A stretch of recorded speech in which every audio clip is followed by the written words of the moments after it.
Hey guys, I'm the 50s kid. I'm in the middle of a differential swap on my E46 BMW, and I need to change the rear bushing in the subframe where the rear of the differential mounts.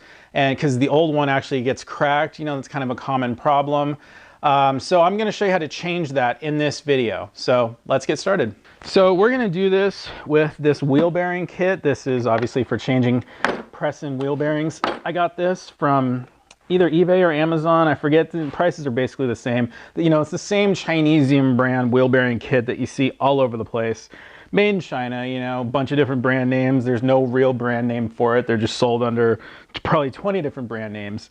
So I got this, I think this kit is around $50 or $60. I will throw a link to it in the description. This is just, you know, this is a good way to go. This is also a good kit to have if you ever need to change a press-in wheel bearing and stuff. So I have this kit, we're gonna use it. This is the part that we're gonna be changing. This is the differential bushing that slips into the subframe. So this basically gets pressed into a little metal sleeve. And the way we're going to do this is we're going to use this cup to press up against the sleeve, okay? And then you use this here so that you can actually get your forcing screw on it. Now on a wheel bearing, you use this forcing screw that goes through it, but this forcing screw happens to be too big for this piece right here. So what we're going to do is we're going to use this forcing screw, which I just picked up at the hardware store for a couple bucks. This is the actual screw. This is the original screw where the differential mounts to the differential bushing like that. It's not long enough. So we needed a slightly longer screw. So this is a half inch wide, 6-inch long bolt. It doesn't matter what the threads are. It can be fine or it can be coarse thread. This is not a hardened bolt. I wanted to find a grade 8 hardened bolt, but I couldn't find that. So this is only just regular grade 5. In metric, I guess this would be the equivalent of an 8.8, whereas the bolt that the thing comes with is a 10.9, you know. That would have been an ideal forcing screw, but it's all right. My experience with using these kind of bolts is they do just fine. They probably won't last forever, but they should be just fine. Anyway, this one will actually fit through the bushing. And I got a little washer for it. You have to get hardened washers. That's the thing. You don't want to get the regular grade 5 washers because they will bend. Even though this is actually flat right here, they still, you know, I go for the hardened washers when I do things like this. But this will go here like that. And then this plate is actually what presses on the outside of it. And there should be just enough room to actually get this on. I did measure things before I went out and bought. And there is actually just enough room to get all these pieces on. I know it doesn't look like it because the bushing is sitting inside, but where this actually sits on the subframe, there's going to be enough room. So a 6-inch bolt should be just long enough. And it does have to be all thread because we're gonna press this thing out like that. So you have to be able to screw the nut all the way down to here. So you have to make sure that you get an all thread bolt and not just, you know, a bolt with a big shank and threads just on the very tip. I also do want to mention, if you're going to buy this kit, Astro Pneumatic actually makes a version of this kit, has all the same adapters, but they replaced the forcing screw with a much better quality forcing screw, probably just a harder grade of bolt, you know, hardened bolts. So I will put a link to their kit as well. It's about $80 if you want to go for that one, if you're going to get this kit. So this is not the only way to go. You could actually use a ball joint kit to do this. It's kind of similar. It's got all these cups and adapters and stuff, but it's actually got a big sort of a C-clamp thing that you would fit on there. It's for, you know, getting ball joints in and out. So I think that would probably work. I don't have a ball joint kit because I haven't needed one yet. This is the kit I have. This is what I'm going to use. There are some companies that make specialty tools just for doing this job. One company is called, I think it's JT Tools. And they're like a tool truck that goes around to all the different automotive shops. That they sell their stuff through tool trucks. But I think some of the things can be found online. I was looking through their website and their catalog, and they had a bunch of specialty. It was basically this. It was, you know, a set of cups and adapters, and it had a forcing screw. It was just like this, you know, but it was specifically made for doing just these these bushings on a BMW actually. So I just want to let you know about that too. But this is the way I've decided to go because a wheel bearing kit is just more universal. You're going to use it for pressing in wheel bearings and stuff eventually. So okay, so a couple things we want to note about the bushing. By the way, this is the front of the car, this is the rear of the car, so this is where the spare tire sits, right? And the bushing, you can see there's a little index mark on this side, and it's pointing forward. So there isn't one on the other side. So that's the way the bushing goes. And you'll notice it's actually sticking out a little bit right here. And it's actually flush, completely flush with this side.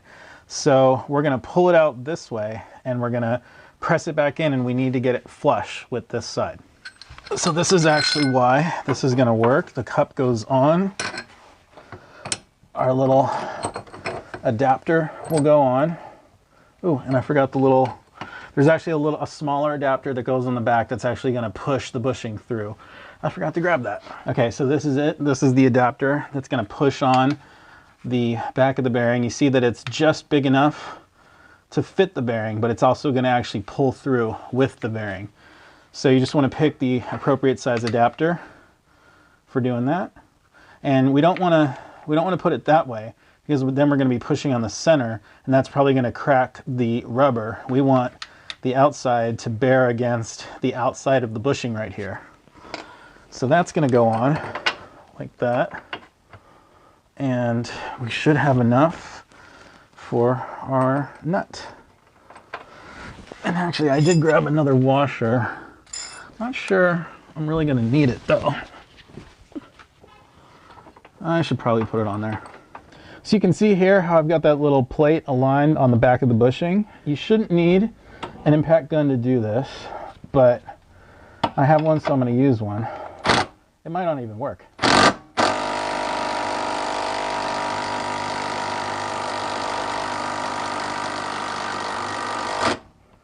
Okay. Thing's shredding up. Is it even working? I think it is working. But man, that bolt is that bolt is kind of sketchy. I really wish I could have found a hardened one. But yeah, it's working.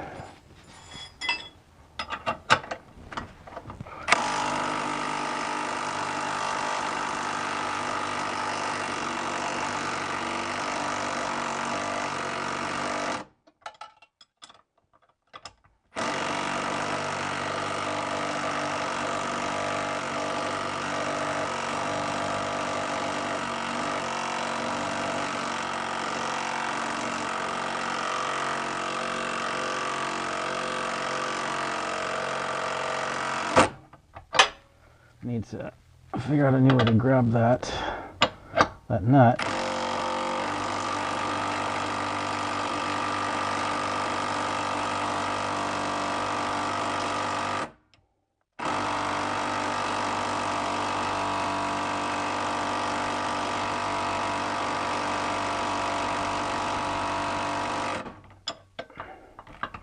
Okay, let's see where we are.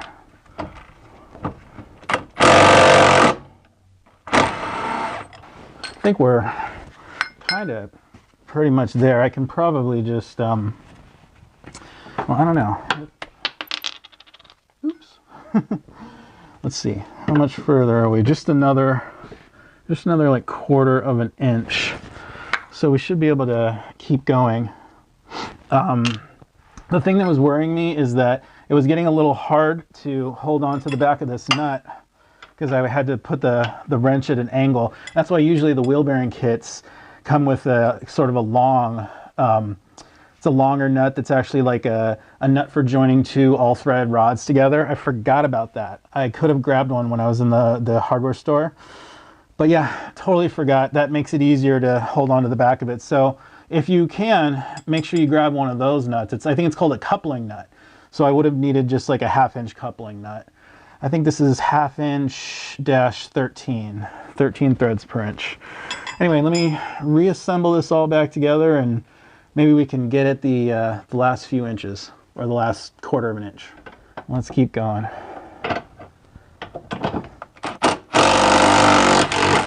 And there we go. Should have just kept going that little extra bit. And there we go. Easy. Okay, The way we're gonna get this back in is we're gonna delete the cup, but we're gonna use our same two adapters. The bigger adapter, we're gonna flip it around. That's gonna go on this side. We're gonna press against that. That's what's gonna press and hold against that. We gotta slip the bushing on. Remember to make sure that little circle, a little index mark, is here facing forward like that. And then we're gonna put our little cup on the back just the same as before. But we need to get the forcing screw in from this side. That way it doesn't get trapped, just in case. Just in case this thing goes on crooked, I want to be able to take it out and realign things. I see a little mark in the rubber right here, so I'll use that as my bottom. So we really need to make sure that we get the bushing in straight. Started straight, going in straight. That's the most important thing. So we want to try to align it the best we can right now, which can be a little tricky, particularly because the forcing screw is a little smaller than the holes on the adapters. So it's always a little tricky to line everything up. But I think we've got it there. Let's give it a try. Okay, make sure we're going the right way.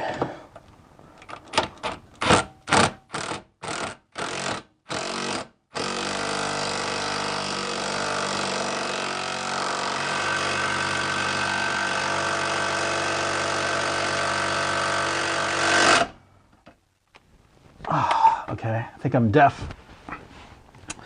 Well, things are going in great, but obviously slowly. Metal shavings flying everywhere because it's a grade 5 bolt and not a hardened bolt. Things are going in. This should be really hot right now, maybe. I think I'm gonna give it just a second.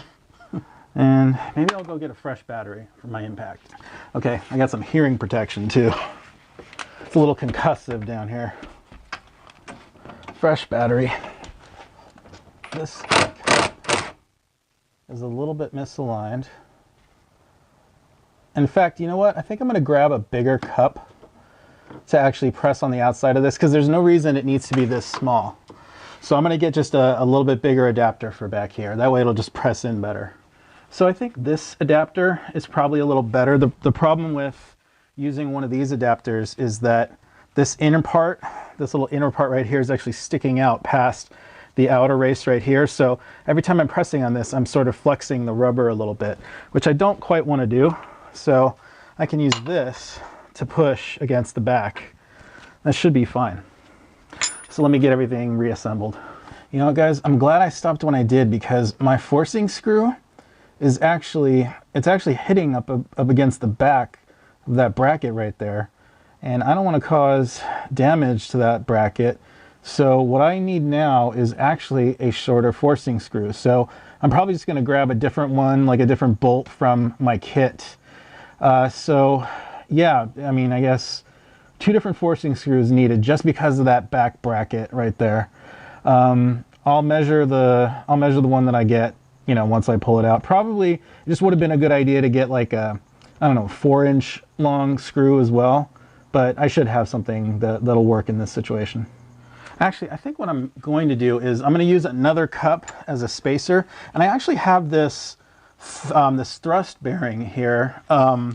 This I added to the kit. The whole point of this was to actually save your forcing screw from getting chewed up, and I just I couldn't use it for the first setup for pressing it out, but I realized I can use it. I can use it now for pushing things in, and it'll just act as another spacer. So, but you know, if you don't have that thrust bearing, you can just use another one of the adapters from the kit to just kind of add more space. So yeah, this is kind of a unique thing. Normally on wheel bearings and stuff, you just don't even have to deal with this sort of problem. And I'm also glad that I didn't get that coupling nut, because it would have been way too long and it would have been hitting up against this thing. So yeah, this is kind of a little tricky, but we're gonna get it done. Yeah, this is gonna be perfect. I wanna make sure that this cup is pressing evenly. Should be very nice. Okay, so hearing protection on.